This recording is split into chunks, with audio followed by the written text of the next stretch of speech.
As a society, perhaps today more than ever before, we seem to struggle with the world that exists within us all.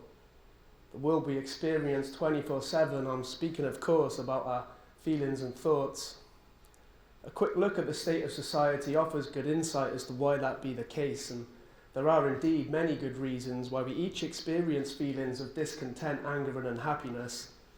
But it still remains factual that we can choose how to react to any given situation or experience that we pass through in a manner of our own pleasing. It is possible and within reason to foster any environment within ourselves which we believe is worth reaching. Personally, I strive to create a state of contentment, joy and bliss within myself, and I think it fair to assume that each one of you would like to create such a state within yourselves too. Well, there's many things in this life we all strive to achieve. Our energy can soon be consumed by the drive that this needs, and why would we dream of giving so much of ourselves if not in return for a pleasant existence? But no external path can lead to this Eden. Only a journey within can achieve it. That's not to say that there aren't many parts of our life we must tend to and take care of. However, our search for external pleasures will forever remain unfulfilled without first taking good care of our inner selves. So, how to create contentment, joy and bliss within yourself? Well, contentment's best first, because unless you're well versed in the art of mastering the cards you get in burst, then you're not likely to experience much joy or bliss, are you? What does it mean to be content? Well, for me, it tends to mean moving through my day with a sense of peace, serenity at my center of being, unaffected by whatever being, the energy that together we create, unfazed by all that unfolds, impenetrable to the words and actions of the people I rub shoulders with, understanding that their negativity or wrongdoing towards myself stems only from an inability to find contentment within themselves, making sure this negativity is never afflicting me. I must also remain aware of any negativity that arises inside of my own mind, because how could I possibly be content if the thoughts that flow endlessly through my head still be negative on the whole? Negative meaning that I gain nothing from entertaining such thoughts, that they are certainly in no way serving me or anyone around me deservedly. I must learn to recognize this negativity, understand where it stems from originally, and just accept it, so to let it go. Now, I understand that thinking negative thoughts is not a conscious decision we enforce. It is a vicious cycle in that the environment we're confined within can help create patterns and habits of negativity in our minds, and then we spill that back out into the world that we're residing in. We can, however, make a conscious decision to turn these patterns and habits around. I'll give you an example of this. I have cystic fibrosis, a genetic disease that causes an excessive buildup of mucus in the body and leads to decline in health and an early deceasing. The average life expectancy for someone with CF is around 40. When I was born, it was just 30, so I grew up thinking that I would only live to be 30.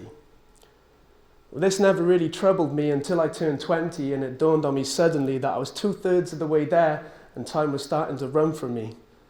Soon I was consumed, warped and tormented by thoughts of my death, with my mind persistently reminding me throughout the day of my imminent downfall, constantly telling me, you're gonna die, Sam. Well, this continued for some time, taking me to the lowest point of my life, until finally I realized that for each one of these negative thoughts I experienced, I needed to counter them with 2 positives. So every time my mind told me I'm going to die lonely, I replied with, no, I shall live. My mind would shout back, no, you're going to die, and I would shout back twice as many times and twice as loud, now listen here, you pesky little thought, you never get me feeling fraught, I'm going to live forever. I'm going to live forever. I continued this process relentlessly until I was no longer troubled by these thoughts, and eventually they disappeared from my mind. A year down the line, after 3 years of taking poor care of myself in university, I returned home in a pretty dire state. I struggled for 2 years as I declined at a rate that soon became frightening, fighting the pain as my lung function dropped as low as 30%. For some reference, once the percentage drops to the teens, they start mentioning the need for a lung transplant. Luckily, I had begun to correct the patterns of negativity in my thinking, so I stood firm in my belief that I would come back from the brink and regain my health and create an existence of my wishing. I stand here today at 26 in excellent condition and with an unwavering conviction that I shall live to be 100. I I'm unable to be told anything otherwise by anybody. Now, it's no walk in the park to undergo such a transformation in the way that you think. It'll take time and dedication, but take small steps. Engage in the process. Recognize each negative thought that you have and stay focused on responding with 2 opposing positive thoughts. And once your way of thinking becomes inherently positive, you are unplagued by the sinking, fearful, harmful thoughts that can so easily bring disarray to the grace you wish to live with, instead being able to bring in a state of stillness to the mind, becoming fully engaged in the present moment in time. Once we have achieved this state within ourselves, we can now begin to experience joy. I recently realized why, when in the presence of my lover, I seem to find frequent and elevated states of pure joy. A joy that fills me to the brim, brings a spring to my step and a song to my heart. It is because when I am with her, I am fully engaged in each of the moments that pass. Only when I am present and not distracted by one of the 60,000 thoughts that relentlessly make their way through our heads each day can I be fully receptive and awake to the joys of this world. See, joy is something that exists in every single passing tick or tock of a clock, regardless of whether we are tapping into it or not. It is always there and available to us at any given moment.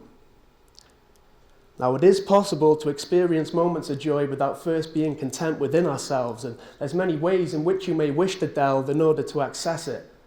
For example, sex, food, drugs, music, artistic expression, essentially anything that gets you a refuge from the deluge that swells through the constantly thinking mind. All of these things can be wonderfully enjoyable and useful and should most definitely be pursued, true. But we should not have to rely on them to bring us our joy.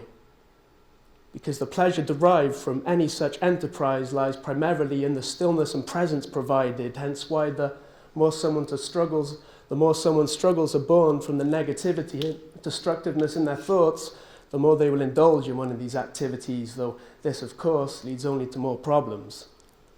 It is surely preferable, therefore, to work at building contentment and thus stillness, and in doing so, becoming able to provide your very own source of joy from within yourself.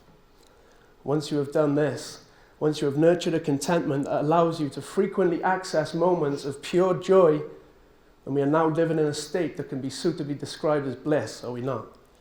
What does it mean to be living in bliss if it isn't this? Now, it is worth remembering that given the mess which our society's been left with, which keeps lending itself to so much negativity and discontent, we're not likely to obtain a state of bliss within ourselves and then maintain it indefinitely for the rest of our lives. Bliss is not static. Rather, it is something that we're having to constantly work towards in order to grasp it, even just briefly. So we must remain mindful of all of our thoughts, shape and contort them so as to become your very own source of contentment and joy that can never be thwarted. Often we will lose this state and move through days where we forget it even exists. But we work at it, always strive for our best, accept where we are, but always try to progress. None of us shall come close in this life to mastering the art of living in this state permanently. But can you imagine a world where everyone is actively seeking to create contentment, joy, and bliss within themselves? Now, just what would happen to the world all around us? I think that'd be pretty sweet. Thank you.